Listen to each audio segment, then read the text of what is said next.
Charleston County Historic Preservation Commission meeting. Please stand and join us for the Pledge of Allegiance. I pledge allegiance to the flag of the United States of America and to the republic for which it stands, one nation, under God, indivisible, with liberty and justice for all. This meeting has been noticed in compliance with the South Carolina Freedom of Information Act. This commission acts in review and recommending capacity for designations and removal of historic properties and districts. The commission also reviews proposed National Register of Historic Places nominations. The commission has final decision-making authority on certificates of historic appropriateness. My name is English Hurto, and I'm the chair. To my right is Anna Johnson, Amy Garrard, Joseph Dukes. To my left is Vice Chair Donna Gardner, Michael German, and this is Andrea. Yep, and I'm Andrea White, the Deputy Director of Zoning and Planning Department. I'm sitting in for Joel Evans, who is currently in the audience, but he has a meeting at 2:30, so we didn't want to disrupt the meeting by us switching out when he had to go to his meeting. So we also have Emily Piggott, who will be presenting, and Monica Eustace, Tamara Avery, Chris Cohn, and Stephanie Ondo. And I meant to also introduce Assistant County Attorney Mark Bell. So I would like to remind you that in order to get a good recording of the meeting for the minutes, please speak loudly and clearly into your microphones. The next agenda item is the approval of the minutes from the September 17, 2025 meeting. Is there a motion and a second? I move to approve. Second. Thank you. Chair Hurto, Aye. Commissioner Dukes, Aye. Commissioner German, Aye. Commissioner Johnson, Aye. Vice Chair Gardner, Aye. Commissioner Gerard. Aye. The ayes have it. Thank you. The next agenda item is SBDV 0625031116, a subdivision plat application report. Chris, would you please discuss? Thank you. He's going up there. Do you want to mention that Mr. Halverson and Ms. Jones have just arrived? Yes, also, just want to also mention Ms. Jones and Mr. Halverson have also arrived.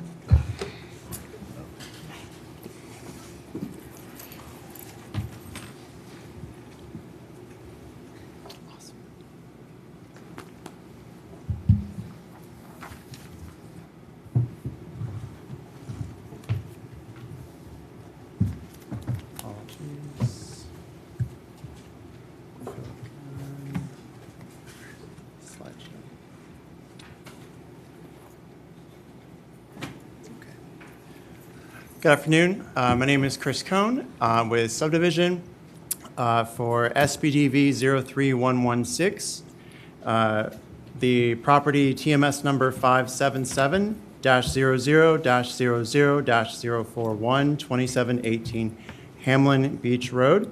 Applicant is proposing to take one existing lot and create two lots. Here we have the future land use shown as cultural community protection. The current zoning is S3 for special management district. The S3 special management residential zoning district implements the urban suburban cultural community protection policies of the comprehensive plan. And here we have the criteria in the table. Current zoning showing the S3. The aerial view of the parcel, the 10-mile historic district and buffer overlay. The subject property is in blue amidst the pink. The FEMA flood zone.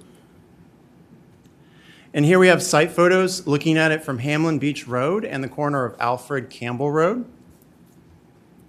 And then off Alfred Campbell Road, looking at the site location to the right, left, and to the front of it.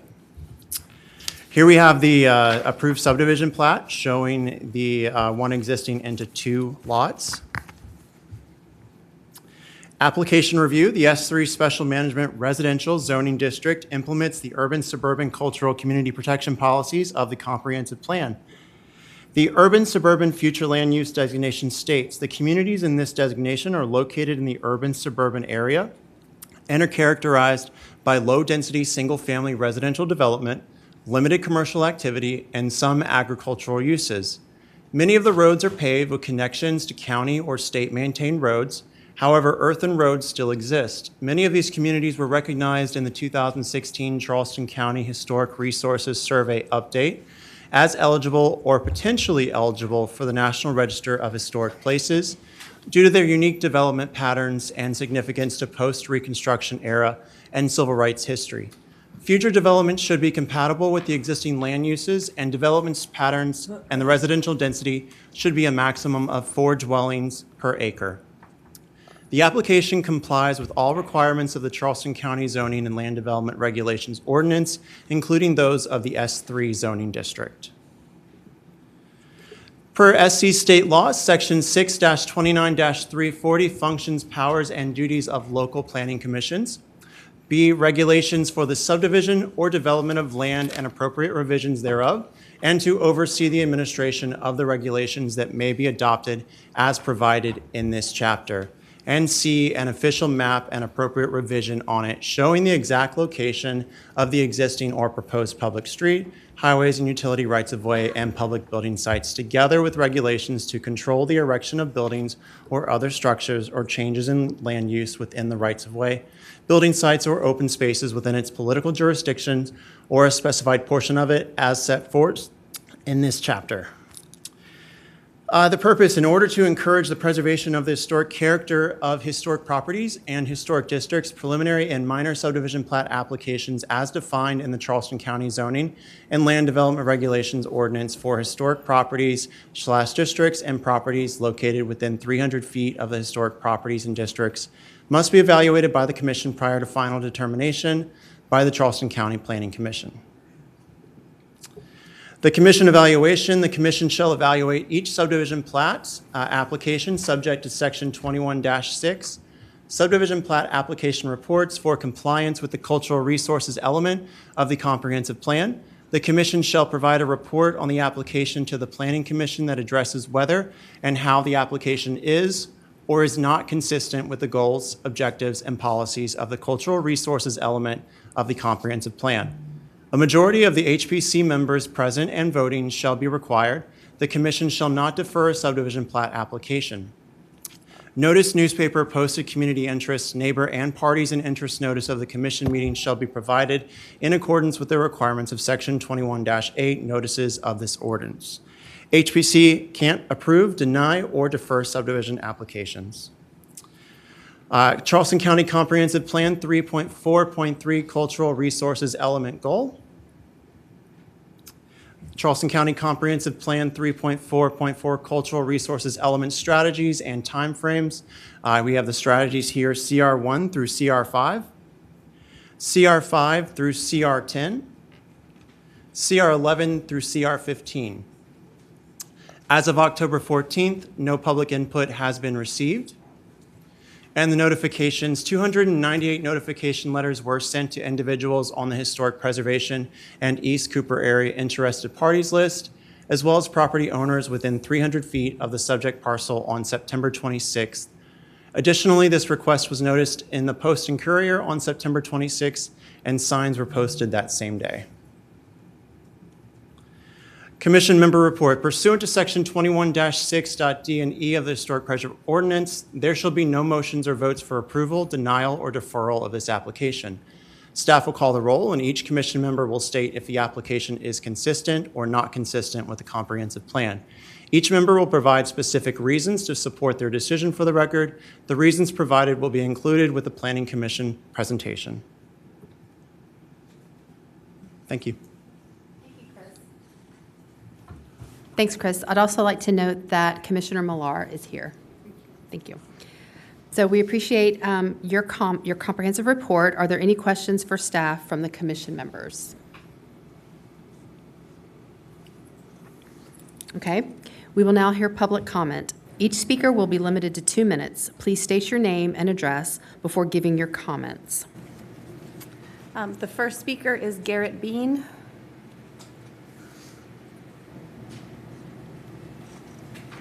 Hello, thank you.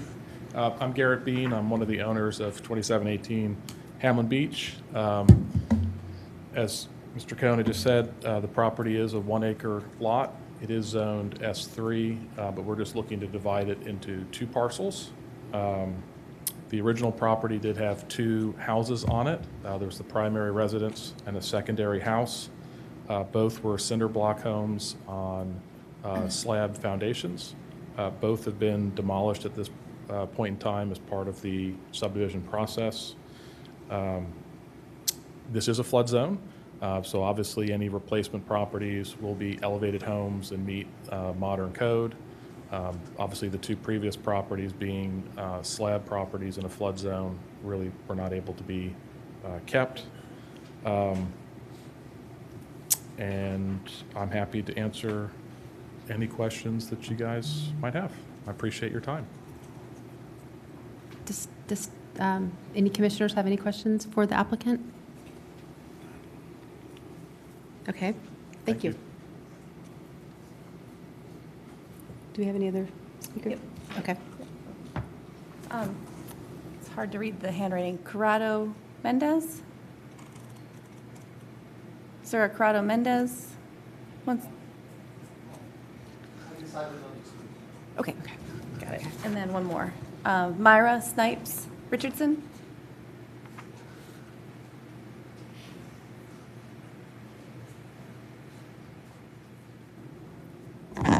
Good day. My name is Myra Snipe Richardson, address 2755 Earl Johnson Lane, Mount Pleasant, South Carolina, 29466.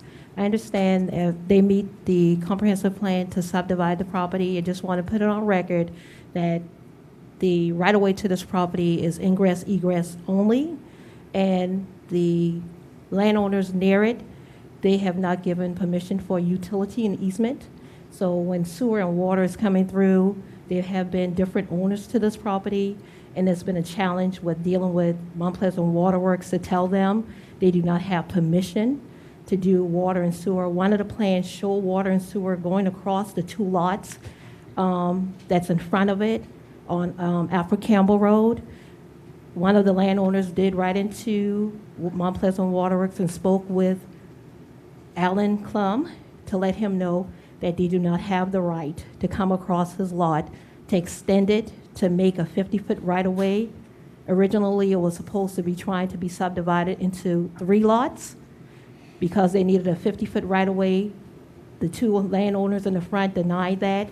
So we just want to put it on record that they do not have permission to use that as a utility and easement to go to that lot. Also, that lot touches the pond area that was just as green space for the Hamlin Beach community. So the other part of it, understand the subdivision, just when the environmental things come up, make sure that land is protected and preserved. But the landowners have not given permission to use their lot for water and sewer to get to those 2 lots. Thank you. Thank you. Okay. The report is now closed for public comment. This commission provides a report on the consistency of the application with the comprehensive plan. The report is made from the findings of the commission.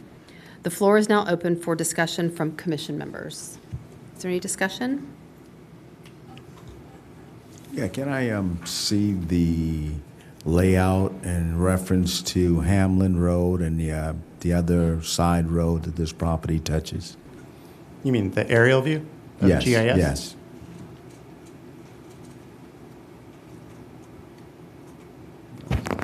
I got it.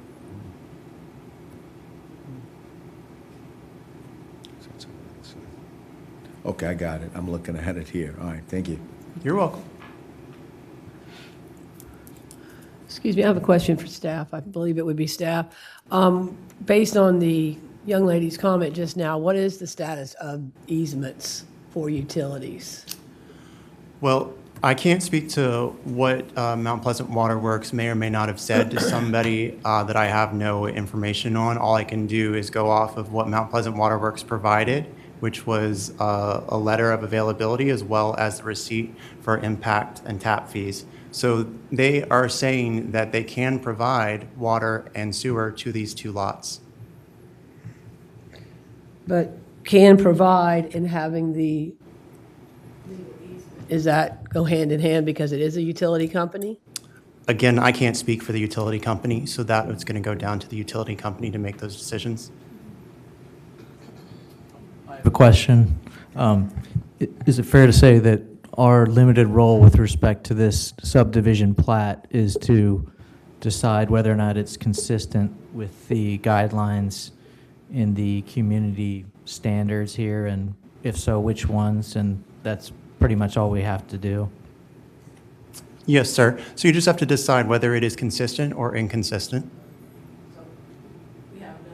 To concern ourselves with the public comment. Is that what you're basically, okay. Thank you. Okay. Any other comments, discussion? Okay, so if there's no further discussion, we will vote on the report. When your name is called, please state whether the subdivision application is consistent or not consistent, and with which cultural resource strategy. Chair Hurtel. I believe it is consistent with CR 1 through 7. Commissioner Dukes. I believe it's consistent with through CR7. What was the first? Through CR1 through CR7, sorry. Okay. Commissioner Halverson. Consistent with CR 1, 3, 7, and 9. Commissioner German.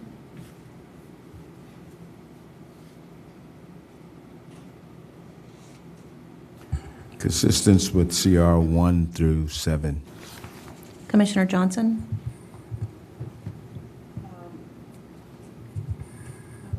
Consistent with CR 5. Vice Chair Gardner. I'm going to say consistent with CR 1, 2, and 5. Commissioner Gerard. Consistent with CR 1, 3, 7, and 9. Commissioner Jones. It is consistent with CR 1, 3, 7, and 9. Commissioner Millar. I also agree that it's consistent with 1, 3, 7, and 9. So the body is finding it to be consistent, citing CR 1 through 7 and 9. Thank you. The Planning Commission will hear this subdivision plat application at their November 20th, 2025 meeting at 2 p.m. in council chambers. The next agenda item is HIST 0725000147, a request for a certificate of historic appropriateness. Emily, would you please discuss? Thank you very much.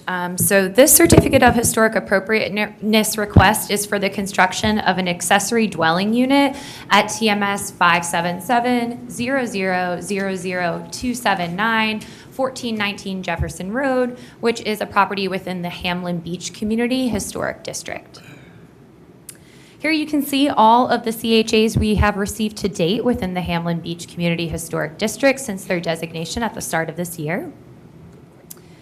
And the Hamlin Beach community began in 1881 when the South Carolina Land Commission sold off former plantation lands to previously enslaved individuals, and that land was subdivided and sold off into 30 10-acre lots. Here's the location of the subject property looking at the county overall. Here is the location of the subject parcel in relation to the entire Hamlin Beach Historic District. And here is a closer view of the property along Jefferson Road. No previous CHA applications have been approved by the Commission within 500 feet of the subject property.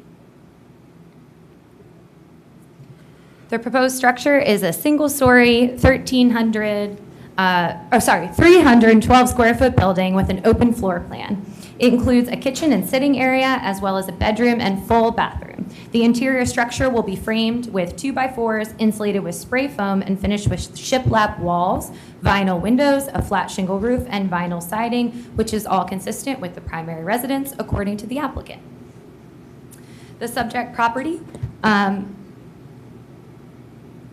this is not the correct slide, I apologize. The subject property is zoned residential R4, which allows for 4 dwelling units per acre and currently contains an existing single-family home, an in-ground swimming pool. It's surrounded on both sides by properties also zoned R4, and then to the rear by a property zoned S3. Properties surrounding the property are also zoned R4, like I mentioned, and contain single-family dwelling units. The property across the street that's zoned S3 is undeveloped, and the property to the rear is undeveloped. I apologize.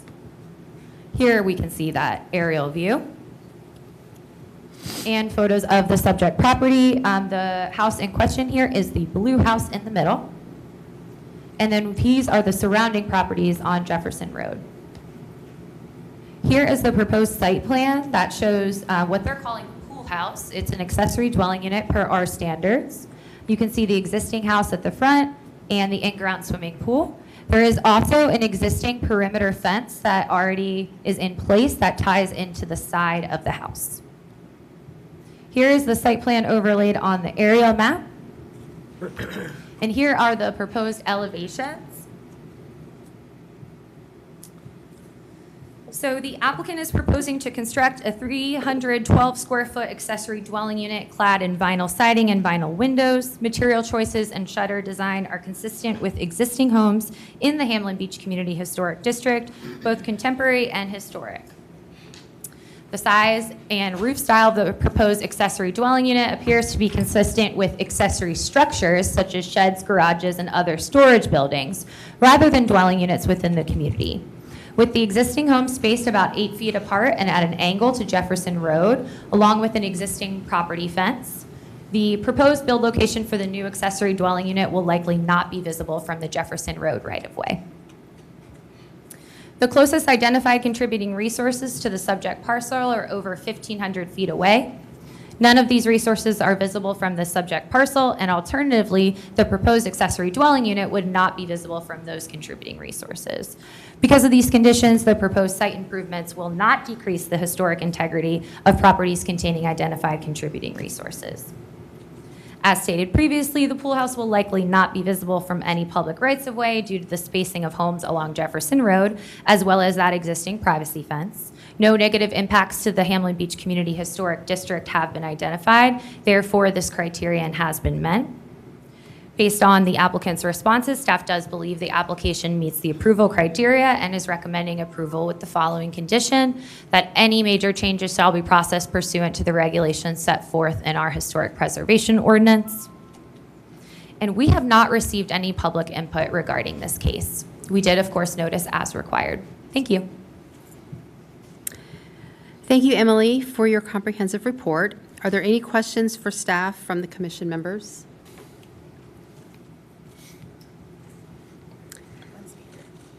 One speaker, okay. We will now hear public comment. Each speaker will be limited to 2 minutes. Please state your name and address before giving your comments. It's Myra Richardson.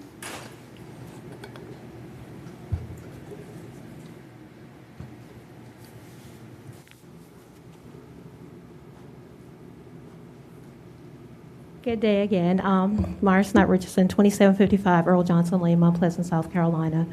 With this parcel and accessory dwelling, I understand that it may fit the Hamlin Beach community and it won't negatively affect the community at large. The only issue that I've seen with this property is how they're going to get to that backyard, because it crosses over a small triangle piece that belongs to someone else. I'm not sure if they have the permission of the persons that are owning of that property, but they have a back gate that leads to Boston Grill Road. And the way the houses are so close together, how is it going to affect them getting to service that part of the property? So that's one of the questions that needs to be addressed. And I did reach out to the family. I'm not sure if they had an opportunity to speak to the landowner that's wanting to put the accessory dwelling, but that's a question that needs to be asked before going forward with making the plans to utilize it. Because when they did the pool, they actually utilized the backyard to do the pool from Boston Grill Road through the back fence across that small triangle that's right behind their lot and behind the fence. Thank you. Thank you. Okay, so the case is now closed to public comment. Before discussion, is there a motion and second from the commission? When making a motion, please cite how each of the specific approval criteria have or have not been met.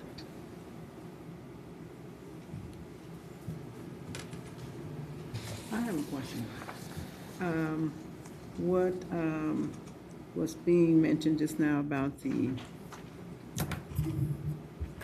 not having any kind of access to the pool house? Can you show me on the map where there's a problem with that? So we did receive a call from the rear property owner. So if you can see here on the aerial, there is a small triangle property. So this property does not extend all the way to Boston Grill Road in the rear. When my colleague spoke with that property owner, they were concerned that this letter they had received was an attempt to take their property in some way. We assured them that this application was strictly regarding the neighboring property. And in terms of what they're showing to us, the only approved access would be the existing driveway. And again, this is just proposed to be an accessory. So here, they're not showing any access to the rear property. But that would likely be a civil issue. So you don't have to actually have access to. They have access to their property off of Jefferson Road. They do not have access to their property off of Boston Grill. Only way that they can get access to that. They can't. Correct. Good. Unless they, engage in a private arrangement with that rear property owner, yes. Thank you. Are there any other questions or discussion? Okay, if there is no further discussion, it is time for the vote. Move to approve. Sorry. I'll move to approve. Sorry. I believe it meets the criteria in 21-5I as far as criteria 1 goes. As staff reported in their report, the architectural features are basically consistent with the surrounding areas. As far as criteria 2 of the ordinance goes, it does not decrease any aspects because it is not visible from the road. Criteria 3 does not apply therefore, so I would move to approve.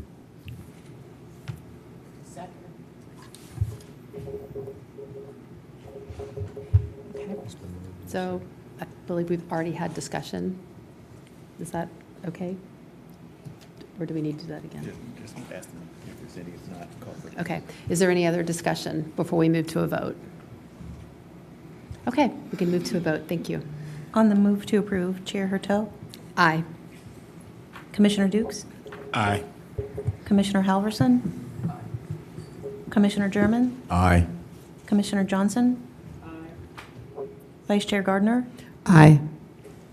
Commissioner Gerard, Commissioner Jones, Commissioner Millar. Aye. The motion passes 9-0. Thank you. This is the final decision of the Historic Preservation Commission. If any person with a substantial interest in a decision of the Historic Preservation Commission chooses to appeal this decision, they may do so at the Circuit Court of Charleston County. Such appeal shall be filed within 30 calendar days after today's date. The next agenda item is HIST 0925-00152, a request for a certificate of historical appropriateness. Emily, would you please discuss? Thank you. So this request is for the construction of a fitness center with gravel parking and a rain garden at TMS 344-1000016, also known as 1773 Folly Road. And this is a property within the Beefield Community Historic District. So here's the location of the subject property when we're looking at the county overall. And here is the location of the subject parcel in relation to the Beefield Community Historic District. Here's a zoomed-in map of the property along Folly Road, and it's surrounded on 3 sides by properties also within the district. The Beefield Community Historic District was designated by County Council in May of 2022. The community is located on the southeast side of James Island and represents a portion of the larger African American settlement community known as Grimble Farms. The area is particularly significant as a site of 2 Civil War battles and was also the site of federal camps and artillery positions as the Union prepared to attack Fort Lamar on Secessionville Road. The applicant describes the request as a proposed fitness center to include the construction of a new two-story, 2,995 square foot building with a drive-under layout to accommodate existing trees with a drop-off zone, gravel parking lot, and a rain garden. The applicant believes the proposed layout is subdued in styling, similar to the historic character of the neighborhood, and the layout is dictated by the existing trees on the site and the limited access and parking zones, with impacting the tree canopies as minimally as possible. The proposed roof pitch is similar to those found on neighboring structures. The exterior material choices are stucco and wood grain cement board siding to blend in with the historic fabric of the area and the Low Country vernacular. No contributing resources have been identified on the subject property, and total impervious surface coverage is 25%.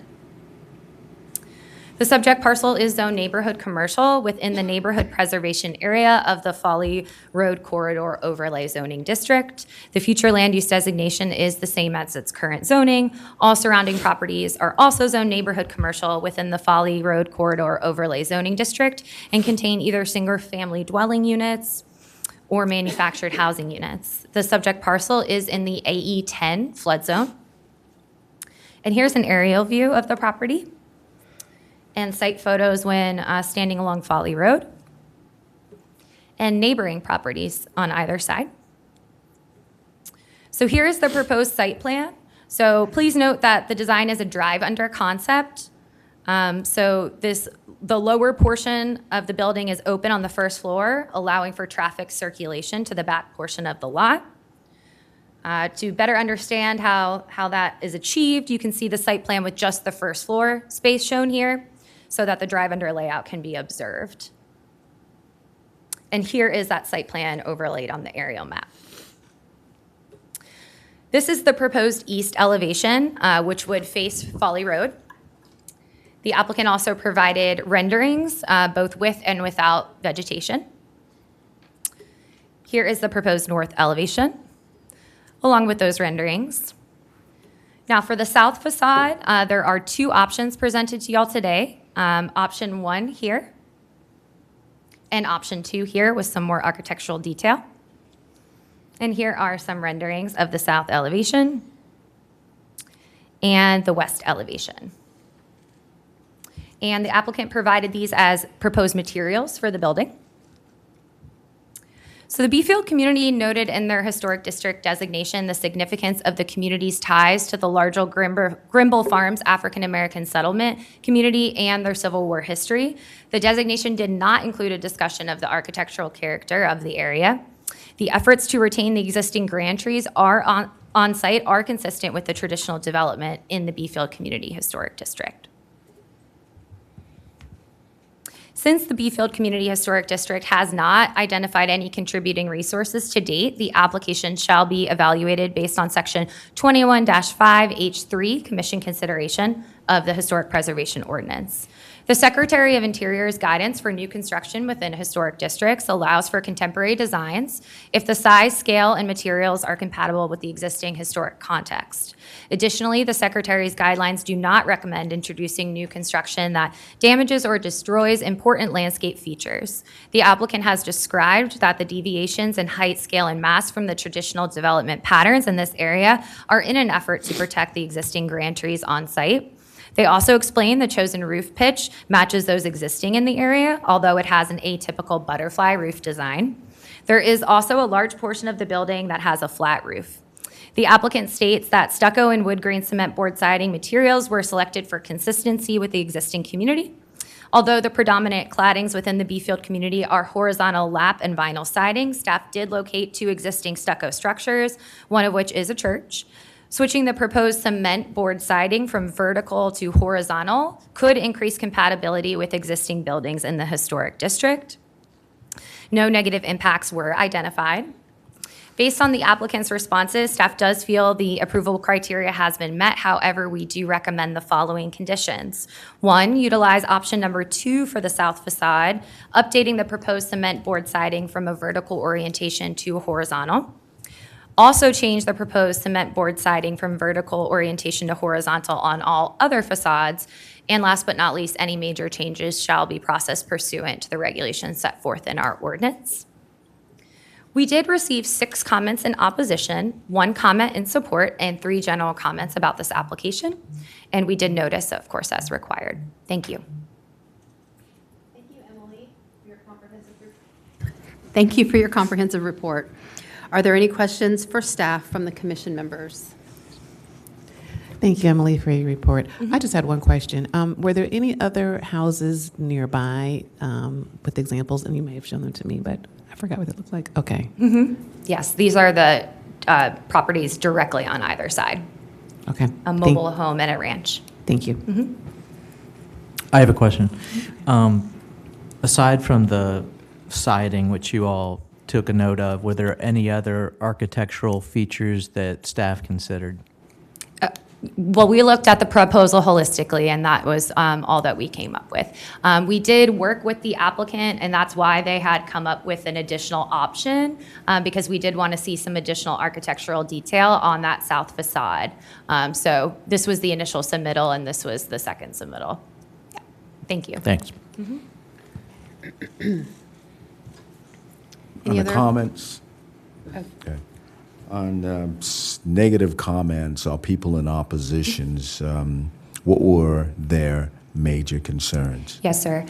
So the majority of the negative comments were in relation to the proposed use of the site rather than the design.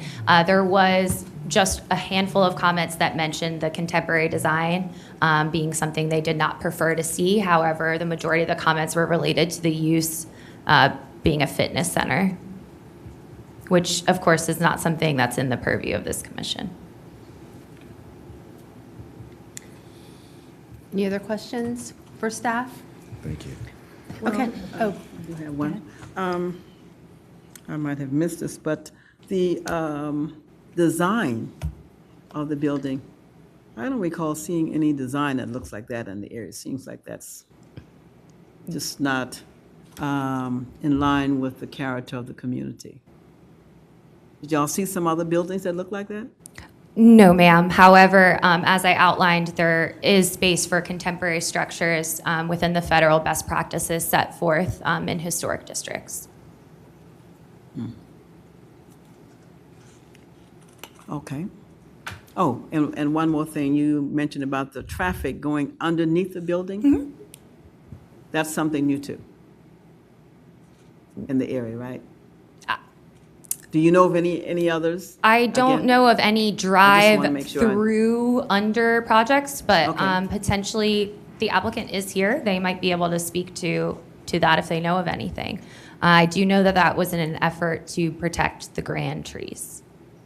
Okay, well, Mr. Owner, if you could tell me, did you observe any more buildings? hold on. Okay. Yes. So, okay, as soon as we get him up here. Okay, we will now hear public comment. Each speaker will be limited to 2 minutes. Please state your name and address before giving your comments. Kevin Hordorfer. I hope I didn't butcher your name. This is the My name's Kevin Hertdorfer, architect for the owner. Address is 37 Cleveland Street, Charleston, South Carolina. As Emily mentioned, do you want me to address the question first, or? 'Cause Yes, please. So the scale and, height scale and mass of this building, the simple, easy thing to do would have been to put a single-story building on the site, set back from the road, the same distance as the 2 houses on either side. Because of the grand trees and because of the nature of the property, that was not the path that we wanted to choose or to proceed with. And I don't even know if the zoning board would allow it. But we also wanted to preserve the character of the trees, which was a big part of the character of the site. So that being said, we took that would have been a long single-story building and compress it into what you see here. And then being able to drive under it, although that is definitely not a typical scenario for what you might see years past. Obviously, you see plenty of elevated structures in Charleston County these days, especially in a floodplain. So that kind of all worked its way into the design of what we came up with and what we presented, trying to be as sensitive to the site as possible. It is set back just as far as the houses on either side. I also want to iterate that just a slightly further afield, at 2 or 3 houses on either side and across the street, there are 2.5-story buildings or houses within the vicinity. Okay. Can I ask him another question here? Sure. So, when you made this design, though, for this fitness center, you were aware that this was in a historic district, right? I did, yes. Okay. And you feel that this is within the character of the community? I feel like it's yes. And part of that is just because of the use. And in my head, I think the fitness center moniker is not necessarily fitting with what we're attempting to put in here. And the owner who's here can probably speak to that more. But it is more of a boutique or kind of, it's a one-off wellness center. It has a fitness component, that's the main component, but it's also going to house local practitioners for all sorts of wellness pieces. And so it's definitely a very hyper-local, community-driven building. Last question is, did you have community input with this project? We reached out to a few people in the community. Unfortunately, never heard back from them. Both myself and the owner did. But we did make the attempt multiple times. Okay, thank you. You're welcome. Are there any other questions for the property owner? I have a question, architectural Yes. question. Again, can you explain, I appreciate the fact how you've used the Grand Oaks. I think that's fabulous, how that's the respect factor that you're trying to create the structure based around that. But explain to me again the design of the pitch of the roof, because to me, that is something that does not really fit the character of the area. Sure. So when I referenced that it matches the pitches, of the roof pitches of neighboring buildings in the historic neighborhood, it's the actual roof pitch. It's not the fact that they're going this way. So the roof pitches of the ranch houses that you see are similar in nature. We're just pitching them inverted. It does make a more, obviously, contemporary aesthetic. It also allows us to capture all that rainwater and use it as a rain collection to irrigate all the plantings on site. Wow, that's cool. Good answer. Very Appreciate that as well. Yeah. Okay, well, thank you for that. Yeah. Any other questions? Okay, all right, thank you very much. Okay, yes.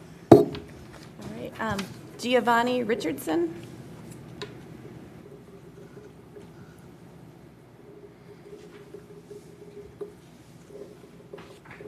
Hi. Hi, thank you very much for allowing me to speak. My name is Giovanni Richardson. I am the president of the Battery Island Drive Neighborhood Association. We manage and govern the Beefield Community Historic District. I want to address two issues that has not been brought up. One, no one contacted me or anybody on my board. So community outreach is a negligent situation. Two, no one's addressing the drainage issues.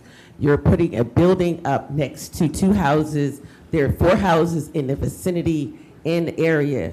And even though we have an aerial view and those grand oak trees, there is a major ditch that has not been maintained in the back. And that ditch being filled with leaves from the grand oak trees is already flooding the community around it and the neighbor and the property owners that's in the area and vicinity. We as a community convened and we have a petition opposing the approval of this request. And we have also talked to the communities around us. That's the Needle Point, Soligree, Grimbo, Ocean Neighbors, and also the houses around it. And everybody else is also in not an approval of the request because how it will how it will affect the outlook of the neighborhood and the historic overlay. We are working on getting together a comprehensive plan for what we want as the community, but we are really about the neighborhood and keeping the historical value in that area. So I want to say thank you. And once again, my name is Giovanni Richardson, and I'm the president of the Battery Island Drive Neighborhood Association, and we are the ones who maintain the area of Beefview Community Historic District. Thank you. Thank you. Okay, I've got a question for Ms. Richardson, real quick before she. Okay. Am I to understand that there were letters were sent out to the community members? We send letters to all property owners within 300 feet. We also send them to anyone on our interested parties list for historic preservation or James Island. We were contacted by the county, which is why the residents in the area of the district and surrounding areas were able to convene in order to us to drop the petition for them to sign the petition opposing the request of the appropriateness of this fitness center, gravel parking, and a rain garden. My question was, are you a property owner in this area? Yes, ma'am. Did you I live on 1788 Osborne Road, and we are in the rear of Battery Island Drive. So and you did receive one of the letters? I never received a letter to my house, but one of the community members above me did receive a letter.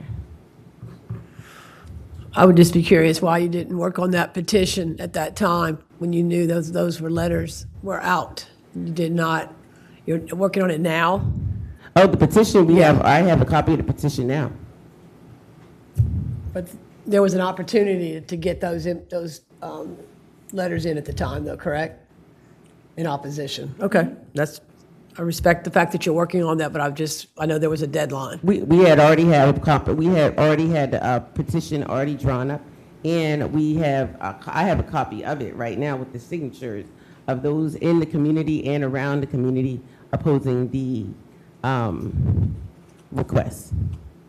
And I'll submit it to you. I have no problem. I would have to ask, is that relevant to our?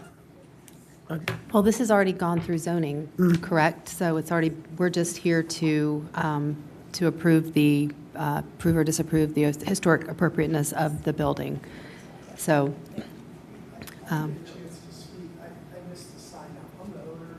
okay.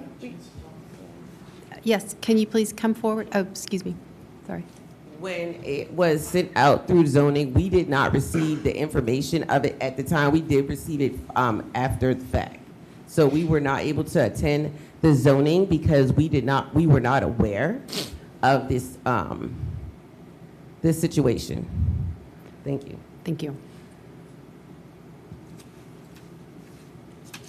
Thank you. Please state your name and address. My name is John Pearson, 3037 Penny Lane, Johns Island, South Carolina. I am the property owner. I've lived in Charleston since before I graduated college here in 2000. So I've been working on being a fitness professional for the past 25 years. I currently have a place on Fleming Road that I've had for 15 years now. I'm in a rent-paying situation, and I was just trying to, kind of get myself out of that and into an ownership situation. So that's why I'm here. It's not a fitness center. It's more of a personal training center. We've got a couple trainers, and we work with about 2 or 3 people at a time. It's not a ton of traffic. It's appointment only based every hour. It's very organized. We did try to reach out to Sam Sewell and also I believe George Richardson. We left several messages on their voicemail. I believe they have something to do with the community, but we did try to reach out for some support. We didn't get any from them, or we didn't get a call back, so we did try. I believe, do you have the date the property was purchased? No, sir, I don't have that. Do you know when was the historic preservation formed? In May, well, this district was designated in May of 2022. Okay, I believe we purchased the lot about 2 months before the Preservation Committee was formulated. So after it formed, we got that information, and we've just tried to abide by it. We understand we're under those regulations, but to answer your question earlier, we did not know at the time that we purchased the property that the Historic Preservation Committee was formed. So we've just tried to work within those bounds, as well as the bounds and the constraints of the property, of the lot. Like there, we had 3 or 4, how many grand trees? 3 grand trees on the lot on a half acre. So we're trying to work our way into, creating something that would work for us. So that's what we came up with, trying to be sensitive with the community. If you even look at the picture, it's already blocked by a huge oak tree in front. I mean, there's already kind of some buffering going on. So we've really tried to be as sensitive as we could. And then if you're looking at our place to the right, the Rambler House is being converted into a commercial builder named Unique Builders has bought that, and they're developing that property into more of a commercial property. And then the house to my left is a trailer type situation, and we are on Folly Road, right on it. So thank you for your time, and thank you for letting me speak. Hold on, are there any questions for the property owner? Okay, thank you. Thank you. Okay, we have one more speaker. Liz Singleton?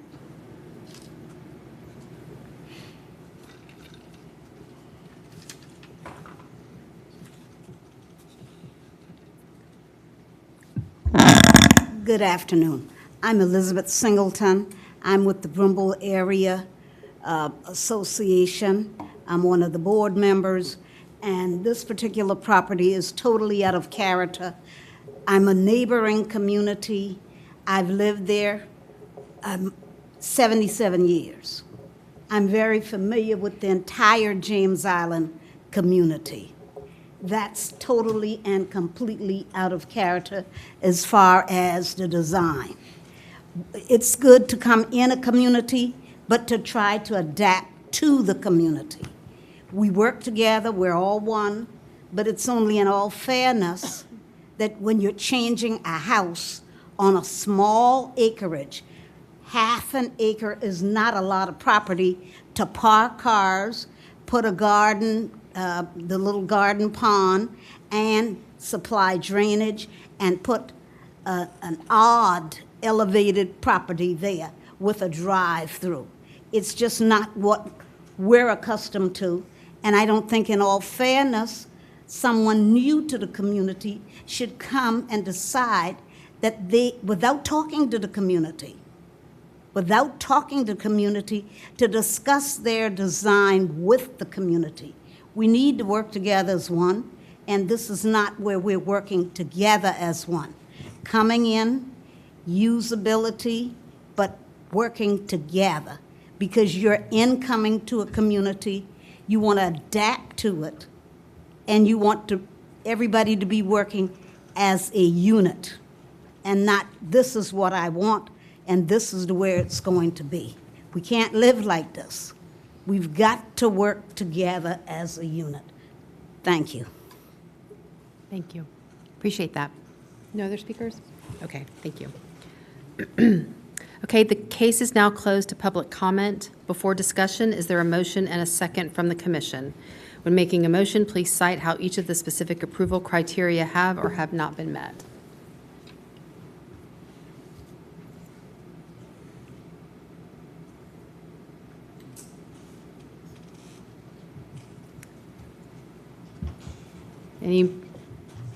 Anybody want to move, make a motion?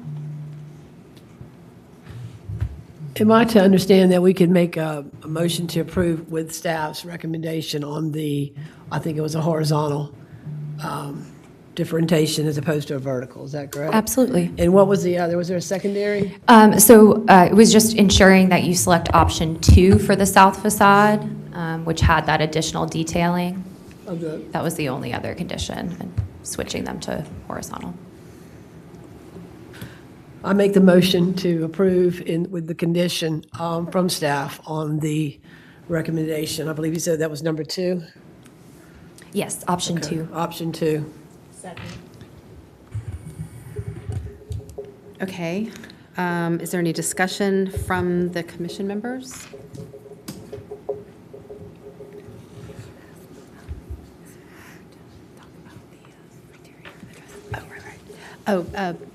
Commissioner Millar, would you please cite the specific approval criteria for the motion? Based on the three that we've been discussing, I believe that it meets number one.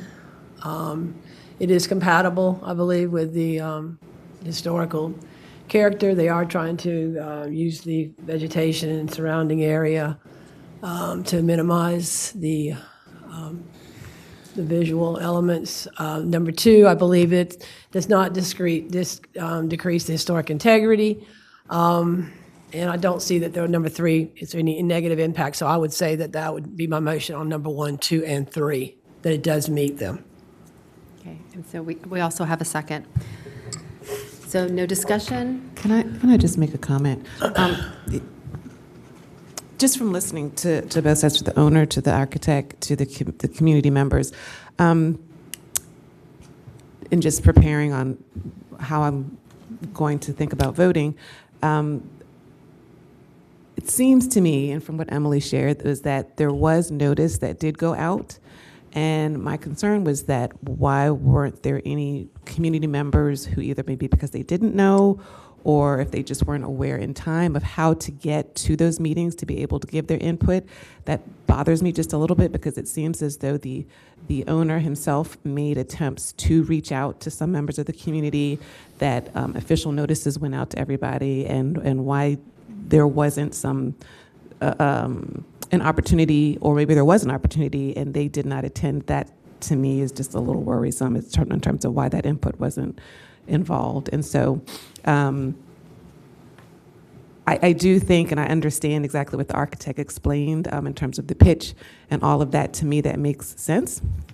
But I do think it's important to have the input of the community just to get some insight. If there are any adjustments that are still available that the architect and the owner could still make, even with the input of the community, to represent the growth. The owner did indicate that there's even a neighboring property that is also going to have some commercial presence there at some point. And so I think at some point, development in that community is inevitable, but I do think it's important to have some community input. And so I got minutes to make my decision, but I think there definitely has to be some collaboration there, but I absolutely understand the position of the architect and the owner. But I do think that for the community to understand that if they're receiving information, at some point it needs to be acted on as soon as possible, because there are deadlines to be met, and you definitely want to be present at every opportunity there is to be able to give your insight. And so I hope going forward that the community continues to get informed and that they continue to take those opportunities to be present, because it really is important for us to get your input as well. And so, just so you know, we did do all of our notifications. We have not been able to identify a community leader. We had Mr. Richardson for a while, Mr. George Richardson, and then there was another woman, and her name escapes me. But then we've tried to get in touch with them. And usually we like to give that contact information to the applicant. So that was the only information we had. But we will get with Ms. Richardson, Ms. Giovanni Richardson, after the meeting to find an appropriate contact that we can send applicants to in the future, and also show them how to sign up to get on our interested parties list so you are notified in the future. But we will get with you right after this meeting. Okay, thank you. Madam Chair, I have a comment. I find this a difficult decision to make myself because of the community's input coming in late, but they're here. And I also heard that they were working on a comprehensive plan, which would be helpful for us to have before us so that we can help decide on what the community really wants, what kind of buildings. And this particular building to me is out of character. I just find it very difficult to agree on this being something that is compatible with the character of the community. And it's setting a precedent to me. it's a strong message. So I hope that our staff is able to help them with this comprehensive plan wherever they are in it. And I don't know if they even have the area character appraisal, but all of these documents would really help us to make a better decision about this, and for the property owners to know, what things the community want or don't want in the area. Thank you. Thank you. Any other comments? I've got a comment real Yes. quickly. Ms. Johnson, I understood you to be part of this back in the conception, and this was kind of a corridor was created. I don't know if that's here or now, but it is a commercial residential, from what I understand. It also was notated by Emily that it is open for a just more updated, more, what was the term that you used? You said that it was allowing for more contemporary design, and I think that's something we have to open our minds to.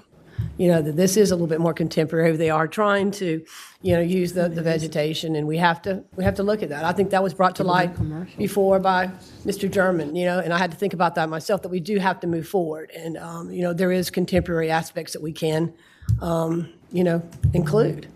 But I respect your opinion. I just know that we have to, look at what's been presented, what timelines were met or not met by the opposition.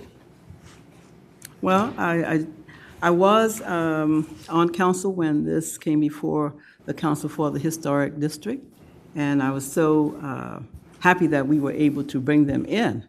However, this very contemporary-looking building is just totally out of character to me. And I understand that the community needs to step up the game by coming up with a comprehensive plan so that they can put those items in the plan, what they want to see and what they don't want to see. I do agree with that. But for setting a precedent right now, I'm sure this is not something that, we did get some opposition. I don't know how many people there were in the comments that were citing the look of the building versus the type use of the building. The use I don't have any problem with. And yes, the zoning, I think it's neighborhood commercial, and so I know it's the commercial zoning, which is okay. But certainly it doesn't address the height and the look of the building. I want to ask a clarification question regarding the motion we made. In the current motion, would it require that we meet the conditions that staff laid out? Yes. All three? That's the current motion on the floor, yes. Thank you. Okay, again, not a question, but another comment concerning the letters or comments made in opposition. Once again, we are kind of forced, and I'm kind of like out on a limb with this one myself as well. I'm looking at what was said and then looking at the design of the building, and I can't in clear conscience say that it's compatible with what's required. Again, I think I've said this several times before in meetings, because the community involved was not or does not have the area characterization approval criteria in, saying that they did not or do not have documentation to say what they want or how they want their community to look is not made available to us yet. The decision is very difficult for me to sit here knowing that the people who spoke in opposition, not saying that they don't want the building, but just the design of the building and the roof lining, it is different, and it does destroy the character, in my opinion, of the neighborhood. And that's one of our prime directive here, is to try to protect the character of these Gullah Geechee communities. yes, I do understand change, subtle change, but this roof design that's inverted, I'm thinking through, I see some pop up throughout the county, but we're talking about this community. And it's sad to think that we're just we've been doing this for so many years, and in my opinion, the priority should have been placed on getting that information in terms of what these community want. That should be, and I still believe that that should be our number one priority to aid us in making a more informed decision. And it's very difficult when you have people from the community, a petition that we haven't seen yet, where people are in opposition, and just the way the information disseminated. But if that document was in place, our decision here would be very easy to make without all the complications, because you, the builder, you, the new landowner, would know immediately by looking at their area characterization of what they want to see in reference of new buildings, new homes in their community. It would give us a guideline and give you a guideline as well to say you want to move forward with what you're planning, but you've got some guidelines. Here, it's almost like a free fall because that documentation's not in place. It kind of forces our hand to just make a decision based on based on the information we have here, but it does such a disservice to the people who live in that community. Again, I wish the county need to reemphasize that to other African American communities who's going to be a part of this historical district, that make that a priority in terms of telling everyone what we want our community or what we want their community to look like. Thank you. Any other discussion? Just a follow-up comment from Commissioner Germain's comments. I echo what he's said. I would, though, reiterate that we still do have the ordinance 21-5H3, which is what we're bound to look at. And I think when we look at that ordinance in terms of what it calls upon us to do and enact, or what we're supposed to consider, I think it provides us, maybe there could be more, like the commissioner just said, but I think it gives us enough grounds to take into consideration what's being proposed, how it may or may not fit in with the local community, and enable us to make an informed decision. Any other discussion? Can we make a clarification? We just need a clarification. I'm sorry, but our public comment has been closed. Thank you. Thank you. Okay, so no further discussion. It's now time for the vote. On the move to approve with staff's conditions, Chair Hurteau. Aye. Commissioner Dukes.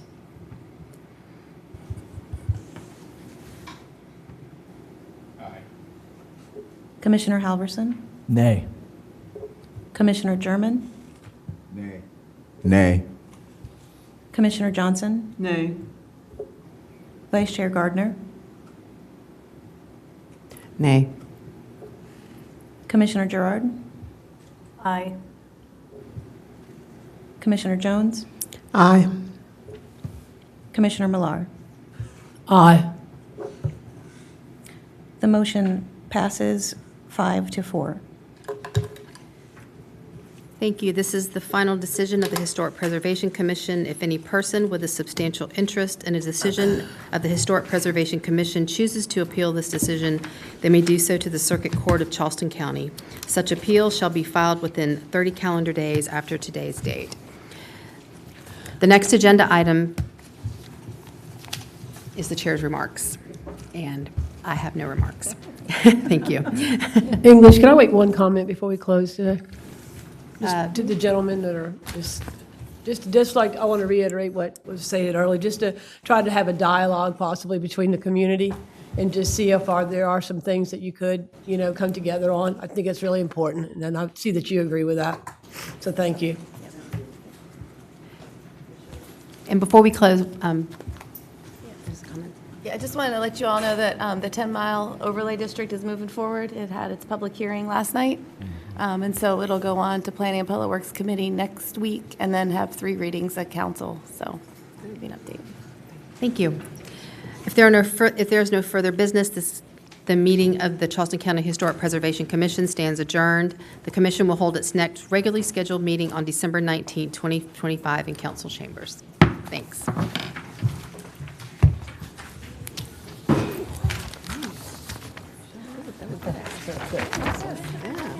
Good job.